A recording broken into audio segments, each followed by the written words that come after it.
가지고 계신 성경 잠언 16장 1절에서 9절까지 있는 말씀입니다. 잠언 16장 1절에서 9절까지의 말씀입니다. 여러분은 가지고 계신 성경책으로 읽어주시고요. 제가 표준 세번역으로 읽어드리겠습니다. 어떤 차이가 있는지 듣고 또 생각해 볼 수 있으면 좋겠습니다. 잠언 16장 1절에서 9절까지의 말씀입니다. 계획은 사람이 세우지만 결정은 주님께서 하신다. 사람의 행위는 자기 눈에는 모두 깨끗하게 보이나 주님께서는 속마음을 꿰뚫어 보신다. 너가 하는 일을 주님께 맡기면 계획하는 일이 이루어질 것이다. 주님께서는 모든 것을 그 쓰임에 알맞게 만드셨으니 악인은 재앙의 날에 쓰일 것이다.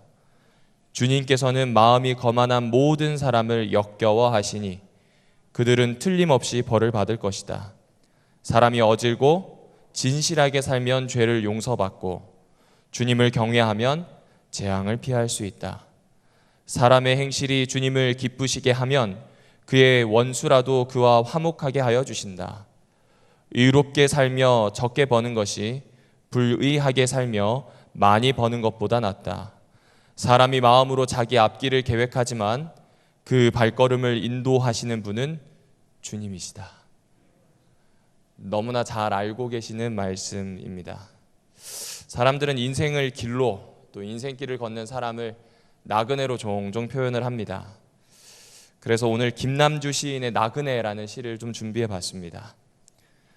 조상 대대로 토지 없는 농사꾼이었다가 꼴 머슴에서 상 머슴까지 10살, 20살까지 남의 집 머슴살이였다가 한때는 또 뜬 세상 구름이었다가 에헤라 바다에서 또 10년 배 없는 뱃놈이었다가 도시의 굴뚝 청소부였다가 이제는 돌아와 고향에 황토산 그늘에 앉아 쉬는 나그네요.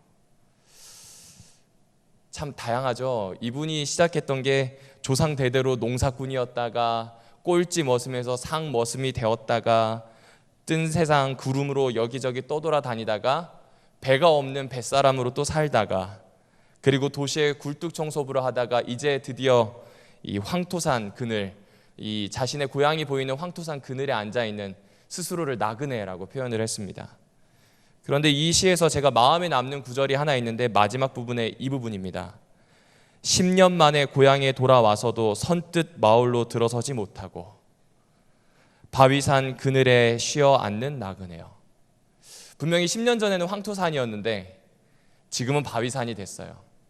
분명히 10년 전에는 내 고향이고 내가 있었던 곳인데 지금 다시 돌아와도 즐겁게 들어갈 수가 없어요. 왜냐하면 나그네라서 그렇습니다. 고향이긴 한데 밖에서 봐야 돼요. 나그네라서 그렇습니다. 어떤 의미에서 보면 계획한 대로 되지 않는 것이 나그네 길이라고 하는 걸 표현해 주는 것 같아요. 아무래도 김남주 시인이 말하고 있는 것은 어쩌면 그가 지금까지 꽤 오래 살아왔지만 인생이 참으로 모호하다라고 하는 걸 이야기해 주는 것 같습니다. 그런 것 같아요. 인생은 각 시기에 주어지는 숙제를 막 풀다가 마치 일몰에 뉘엿뉘엿 해가 지는 그 편에 서 있는 것처럼 어느 순간 나그네로 마무리하는 것, 이것이 이 시인이 이야기하고 싶었던 내용인 것 같습니다. 청파교회에 김기성 목사님이란 분이 있거든요. 이분은 기독교인들 중에서도 지성인으로 꼽히는 분입니다. 그래서 기자들이 그분의 해안, 또 통찰을 얻기 위해서 인터뷰를 자주 합니다. 그런데 기자들이 꼭 인터뷰 말미에 묻는 말이 있습니다. 마지막엔 꼭 이걸 물어봐요. 목사님, 이제 남은 인생의 목표가 무엇이십니까? 라고 꼭 물어본대요. 그러면 이 김 목사님은 이 질문에 대답하기가 정말 어렵답니다. 남은 인생에 대한 계획을 그렇게 쉽게 대답할 수가 없는 것 같아요. 질문 한번 여러분께 드려보겠습니다. 남아있는 평생 가지고 계신 계획이 무엇입니까? 어떤 대답을 여러분은 하실 수 있을까요? 어떤 대답을 하고 싶으십니까? 이 질문에 대해서 김 목사님은 이렇게 얘기합니다. 그저 하루하루 즐겁고 기쁘고 성실하게 사는 거요 라고 얘기해요. 그렇게 얘기하니까 기자들이 매번 인터뷰할 때마다 맥이 빠진대요. 뭐 거창한 계획이 나올 줄 알았거든요. 지성인이니까. 그리고 영향력 있는 목사님이잖아요. 그런데 그런 대답이 아니에요. 그러면 이제 또 묻죠. 왜 하루하루 성실하게 사는 게 당신의 목표입니까? 라고 묻습니다. 그러면 김 목사님이 빙글에 웃으면서 이렇게 얘기합니다. 지금보다 더 나은 사람이 되는 것이 제 꿈이라서 그렇습니다. 어떤 게 꿈이라고요? 지금보다 더 나은 사람이요. 어떤 큰 업적이나 일을 하는 게 그분의 관심이 아니에요. 지금보다 더 나은 거. 어제보다 더 나은 오늘, 오늘보다 더 나은 내일. 비교 대상이 다른 사람이 아니라 자기 자신입니다. 그것이 그의 인생 목표입니다. 곰곰이 생각해보면 맞는 말입니다. 저도 어제보다 나은 제가 좋은 것 같습니다. 특별히 이번 국토순례가 체중 감량에 도움이 됐습니다. 그리고 특별히 국토순례가 저를 좀 단단하게 만들어줬어요. 왜냐하면 이 생각이 갈피를 잡지 못하는 것을 걸으면서 좀 많이 정리할 수 있는 시간이었습니다. 그게 저를 행복하게 하더라고요. 여러분은 어떠하십니까? 지금 행복하십니까? 그리고 지금 어떤 계획을 가지고 계십니까? 그런 의미에서 보면 전 바울이 너무나 부럽습니다. 왜냐하면요, 바울은 자기 인생 목표가 되게 분명한 것 같아요. 빌립보서 3장 12절부터 14절에 있는 말씀에 보면 이렇게 돼 있어요. 나는 이것을 이미 얻은 것도 아니며 이미 목표점에 다다른 것도 아닙니다. 그리스도께서 나를 사로잡으셨으므로 나는 그것을 붙들려고 쫓아가고 있습니다.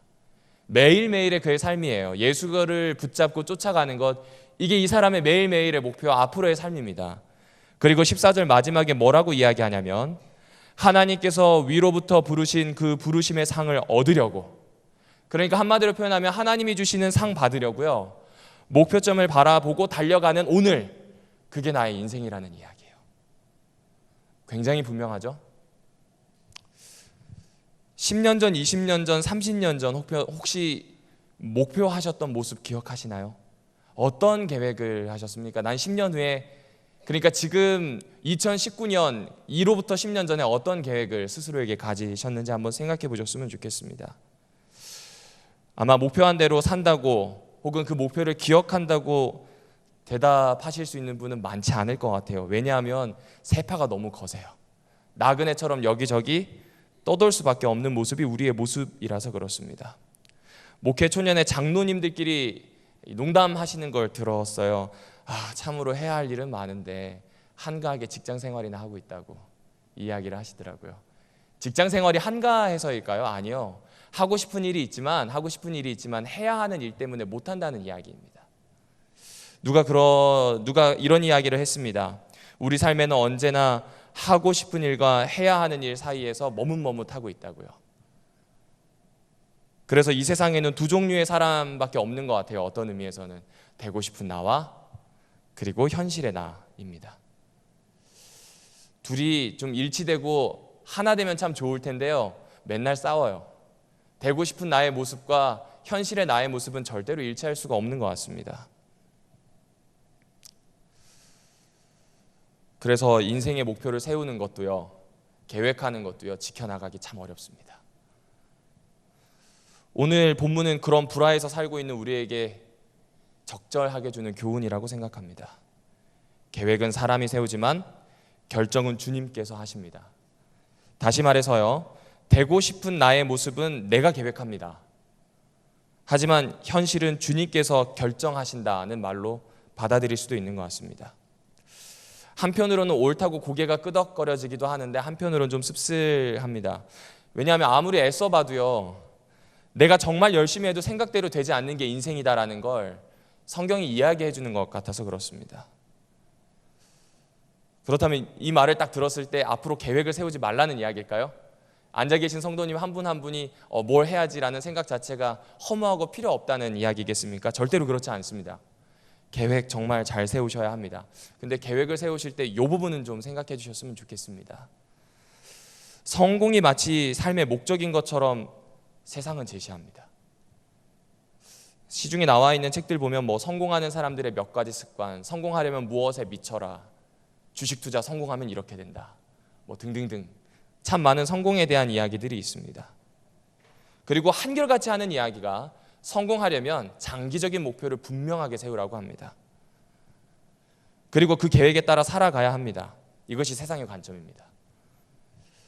그 말을 부정할 생각은 없습니다. 맞는 이야기입니다. 하지만 성공이라고 하는 것이 꼭 우리 인생에서 추구해야 할 중대한 목적인지, 반드시 취해야만 하는 목표인지를 한 번쯤은 고민해 봐야 된다는 생각을 했습니다. 성공을 향해 최선을 다해서 달려갔거든요. 근데 그 끝에 불행이 있다면요, 외로움이 있다라고 한다면 이보다 더 난감한 일은 없을 것 같습니다. 시인의 자유로운 상상력이 새로운 세상을 만든다라고 하는 이 글을 쓰신 분이 있는데, 이 한겨레 신문의 칼럼니스트인 정희진 씨입니다. 그분이 쓴 글에서 한 부분을 제가 발췌했습니다. 시인은 세상을 사랑하지만 권력을 우습게 본다. 이제는 개천에서 용이 나지 않는다고? 이 말은 제 해석이 필수적이다. 쉽게 얘기하면 더 이상 개천에서는 용이 나지 않는다는 요셉말을 이야기하는 겁니다. 용이 될 필요도 없거니와 개천에서 시를 쓰면 된다. 개천이 시궁창이 되었다고? 그렇다면 개천을 시로 새롭게 하자. 너무 깜짝 놀랐어요. 성공을 쫓아 살아가는 현대인들의 모습을 너무 아프게 꼬집었어요. 특별히 저를요. 용이 되어야 될 것 같아요. 좋은 목사, 위대한 목사가 되어야 될 것 같아요. 좋은 아버지가 되어야 될 것 같아요. 성공해야 됩니다 라는 이야기를 아주 정확하게 꼬집습니다. 그거 사실은 한 번 더 생각해보고 한 번 더 새로운 모습으로 좀 바라봐 주라는 이야기입니다. 세속적인 성공을 삶의 목적으로 삼는 한 어떤 의미에서 저는 패배자라는 생각에서 사로잡힐 수밖에 없다. 좀 거칠게 얘기하면 그런 것 같습니다. 그러니 이제 좀 판을 바꾸어 봤으면 좋겠습니다. 제가 이번에 어린이 친구들이랑 같이 국토순례를 하는데 제가 6호차를 몰았습니다. 6호차에는 우리 6학년, 4학년 여자친구들과 이제 선생님들이 탔는데 많이 친해질 기회가 있었어요. 근데 이 어린이들이 자꾸 하는 말이 뭐냐면요, 게임을 하는데 원래라는 말을 자꾸 써요. 원래 이렇게 해야 돼요. 원래 이렇게 해야 돼요. 원래 이래요. 심지어 자신이 잘못한 것도 원래 이랬어요 라고 얘기해요. 그러니까 지금 원래 이랬다는 거예요. 내가 이전부터 계속 이래왔다는 걸 이야기하는 거예요. 어떤 의미에서는 우리가 가지고 있는 성공에 대한 생각 혹은 패배에 대한 생각이 원래 있었던 것처럼 느껴져요. 근데 성경은 지금 그렇지 않다는 겁니다. 그리스 사람들은요, 이 원래라는 이야기에 굉장히 동조했던 것 같아요. 왜냐하면요, 이 사람들은 신화에서도 운명의 여신을 등장시킵니다. 운명의 여신이 3명이래요. 하나는 모이라, 하나는 아난케, 하나는 티케입니다. 그 이름을 각각 번역하면 이렇대요. 목, 필연, 우연. 그러니까 각자에게 삶의 몫이 있다는 이야기입니다. 그리고 인생은 마치 필연, 우연이라고 하는 시실과 날실로 만든 직조물과 같다는 거예요. 분명 인생에서 운명적인 요소는 있거든요. 생각해 보세요. 저는 한국인이고 남자예요. 운명적입니다. 이건 어떻게 바꿀 수가 없어요. 우리 어머니 아버지를 바꾸지 않는 이상. 그런데 또한 우연도 많이 만납니다.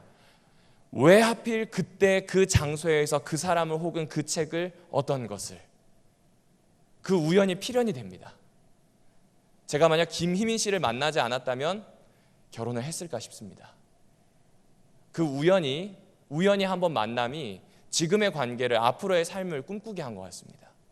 여러분은 어떠하십니까? 참으로 많은 필연과 우연, 이것들이 우리 앞에 있잖아요. 사울을 한번 생각해 보시죠. 사울은 다메섹으로 가는 길에서 예수님을 만납니다. 우연이요.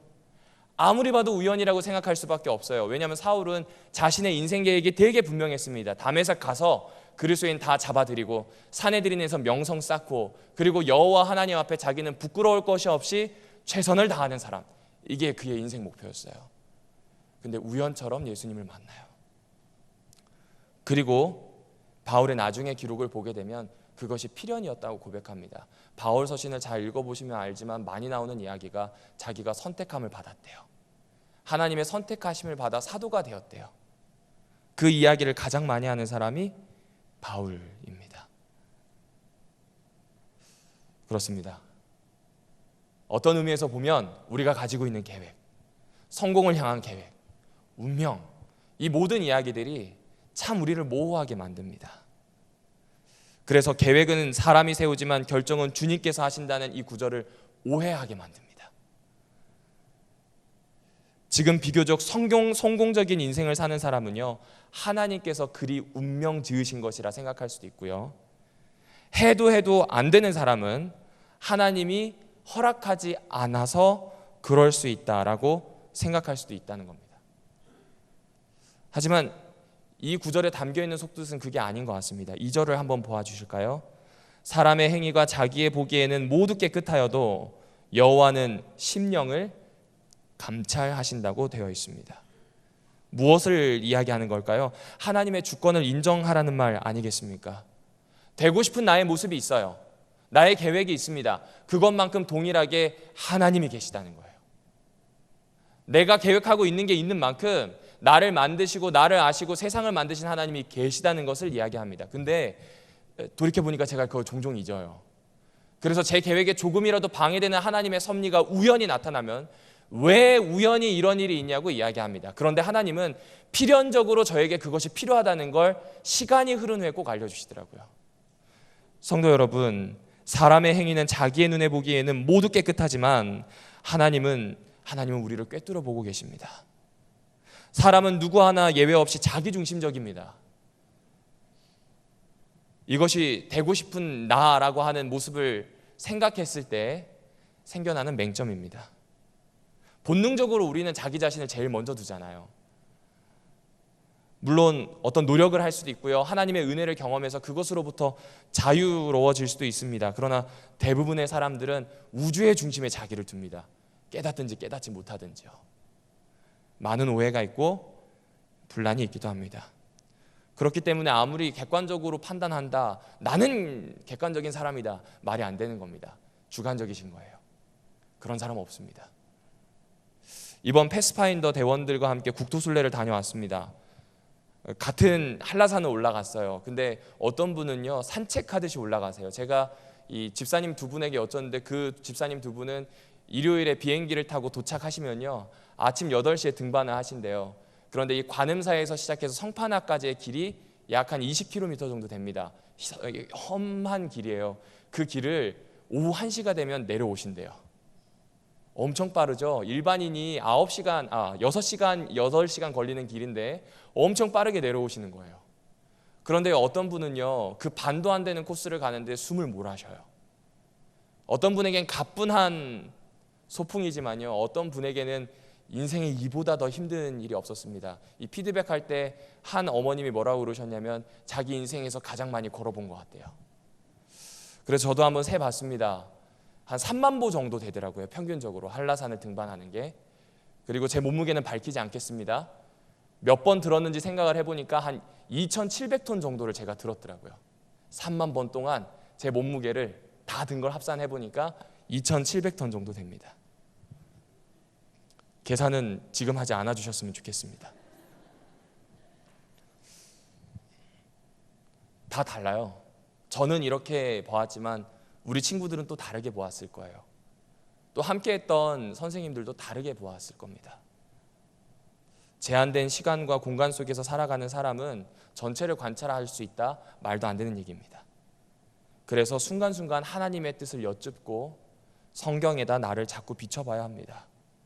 왜냐하면 하나님은 우리를 우리보다 더 잘 아시기 때문에 그렇습니다. 그러므로 이 조용한 기도의 시간에 첫 번째 결심을 같이 해보시면 좋겠습니다. 그 결심은 다른 게 아니에요.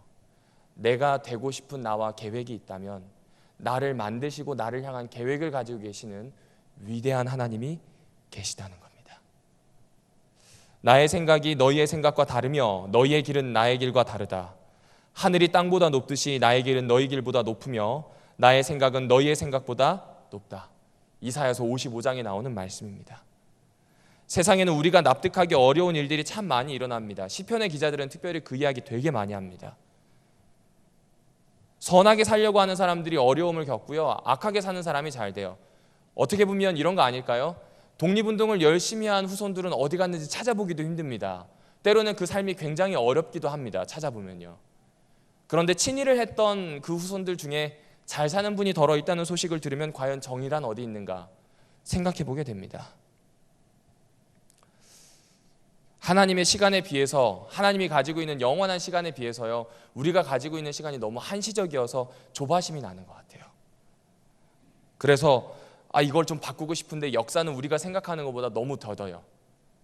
이 일이 내 마음대로 좀 되면 좋겠는데요, 이 일이 내가 고민하고 걱정하는 그만큼 잘 되지 않습니다. 그런데 이스라엘의 지혜자는 너무 조급하지 말라고 이야기합니다. 잠언 16장 4절에서 5절을 좀 같이 보실까요? 세 번역으로 읽어드리겠습니다. 주님께서는 모든 것을 그 쓰임에 알맞게 만드셨으니 악인은 재앙의 날에 쓰일 것이다. 주님께서는 마음이 거만한 모든 사람을 역겨워하시니 그들은 틀림없이 벌을 받을 것이다. 핵심이 무엇입니까? 하나님의 시간이 온다는 겁니다. 어둠이 빛을 이길 수 없듯이 악은 선을 절대로 이길 수 없다는 겁니다. 현재는 잘 되는 것처럼 보이지만 아직 하나님의 시간이 되지 않았을 뿐이에요. 그러면 우리가 할 수 있는 것은 무엇인가? 악이 득세하니까 낙담하는 거, 이거 우리가 할 일이 아니라는 거예요. 우리가 해야 하는 것은 겸손하게 내가 한계가 있다라는 생각을 가지는 겁니다. 생각해 보시면 세상을 결정적으로 바꿀 능력이 나한테 없다는 겁니다. 그런데 우리는 자주 착각을 해요. 내가 내 중심이라고 생각해서요. 내가 이 세상의 중심이라고 생각해서 바꿀 수 있다는 착각을 가끔 하는 것 같습니다. 그저 저는 저한테 주어져 있는 작은 능력과 그리고 끈기를 따라서 잠시 주님의 일을 하다가 사라질 사람입니다. 나그네처럼 말입니다. 제가 알고 있는 작가 중에 고영성 작가라고 하는 사람이 있는데, 이 사람이 신혼여행에 대한 글을 아주 재밌게 썼더라고요. 21살 때 고백을 했는데 그게 18년 동안 이어지는 부부의 연이 될지 몰랐다는 그러한 글로 시작을 했습니다. 그런데 이 친구가 한 10년 정도 연애를 해서 결혼을 하는데 10년 연애 중에 한 몇 번에 헤어질 뻔한 일이 있었대요. 근데 가장 어려운 때가 언제였냐면 결혼할 그 당시랍니다. 결혼할 그 당시 우리가 생각하기엔 뭐 혼수든지 이런 문제 때문에 어려움이 있을 거라고 생각했는데 전혀 아닙니다. 신혼여행입니다. 아내가 가고 싶어하는 곳이 어디였냐면 산티아고 순례길이에요. 산티아고 순례길은요, 프랑스에 있는 생장 피에드포르라고 하는 곳에서 시작해서요, 스페인에 있는 이 산티아고 데 콤포스텔라라고 하는 곳까지 가는 길인데 약 800km 된답니다. 엄청 멀죠. 그 길을 한 30일에서 40일 정도 걸어야 돼요. 그러니까 이 고영성 작가 입장에서는 말이 안 되는 거예요. 당시에 회사를 다니고 있었는데 30일 휴가를 어떻게 써요? 그래서 와이프한테 이야기했대요. 저기 다시 한번 생각해 주라고. 어떻게 30일 휴가를 쓰냐. 회사를 다니지 말라는 말이냐. 죽었다 깨어나도 가야 되겠대요. 아니면 결혼 못 한대요. 자기가 아무리 생각해도 아닌 것 같아요. 자기는 걷는 것도 싫어하는 데다가 첫 번째 코스는 피에르라고 하는 산맥까지 넘어야 한답니다. 너무 싫은 거죠. 설득을 했는데 안 돼요. 그래서 이제 마지막 카드로 뭐였냐면, 야, 나 직장 없이 그럼 우리 쫄쫄 굶는 거 아니냐 그랬더니 자기가 벌어 먹여 살리겠대요. 그래서 결국 사랑하는 여인 때문에 회사를 그만두고 신혼여행 30일을 떠납니다. 그리고 그 신혼여행 30일을 떠났는데 난관이 부딪혀요. 5km 걸었는데 자기의 무릎에 무리가 온 거예요. 그리고 아내가 갑자기 구토를 하네요. 그리고 15km 됐을 때 아내가 주저앉아 울고요. 자기의 몸은 완전히 녹초가 됐습니다. 왜냐하면 피에르 산맥을 넘어야 하거든요. 이제 5km만 더 가면 숙소가 있는데 거기까지 어떻게 갔는지 기억이 안 난대요. 그래서 드디어 기회가 됐어요. 이제 편안한 신혼여행을 할 수가 있어요. 얘기를 한 거예요. 이렇게 바꾸자. 얘기를 하려고 이제 준비를 한 겁니다. 그런데 아내가 저녁 식사 시간에 굉장히 힘들어했던 그 사람이 이렇게 얘기하더래요. 우리 하루를 걷자. 800km가 아니라 어떻게 걷자고요? 하루를 걷자요. 800km는 너무 거대하고요. 산티아고 순례길은 너무 크대요. 그러니까 하루만 걷자요. 근데 그 눈이 너무나 초롱초롱해가지고 또 그걸 말릴 수가 없더래요. 그래서 15일 동안 구토하고 무릎 아프고 이걸 계속 반복을 하다가 결국에는 적응을 해서 33일 만에 산티아고 순례길을 완주하게 됩니다. 여기서 이야기하려고 하는 포인트가 무엇일까요? 다름이 아닙니다. 그것은 바로 하루를 걷겠다고 마음 먹었던 그 일에 대해서 말씀드리고 싶은 겁니다. 큰 일을 하겠다는 생각만 버려도 삶은 굉장히 수월해집니다. 여러 명의 영혼을 구원하겠다는 생각 때문에 교회 나오기 부담스럽다는 분들 특별히 생각해 주셔야 됩니다. 하나님께서 맡겨주신 한 명 한 명이 있을 뿐입니다. 그렇다가 한 명 했으니까 끝, 이건 아니에요. 한 명 한 명, 한 번의 기회, 한 번의 만남이 있을 뿐입니다. 왜냐하면 잘 생각해 보시면 오늘 우리에게 주어진 시간은 하루거든요. 계획한 대로 일주일을 살아가는 사람 거의 없습니다. 하루를 살 뿐입니다. 각자가 서 있는 자리에서 그 하루 동안 내가 들고 있는 작은 등불 밝혀서 빛을 내는 것, 이게 우리한테 있는 겁니다. 왜냐하면 역사를 주관하시는 분은 누구실까요? 하나님이세요. 하나님의 밭에 가라지가 섞여 있다고 슬퍼할 필요 없습니다. 같은 우리의 염소가 보인다고 하는데요, 염소 눈엔 염소만 보입니다. 전혀 그러실 거 없습니다. 전혀 그러실 거 없습니다. 악인은 재앙의 날에 쓰일 것이라고 성경에서 이야기하고 있지 않습니까? 우리가 해야 할 일은요, 하나님을 철저히 신뢰하는 일입니다. 하나님의 뜻대로 살려고 애쓰는 우리의 노력은 결코 허사가 되지 않을 겁니다. 잠언 기자가 들려주는 지혜로운 삶의 비결입니다. 3절입니다.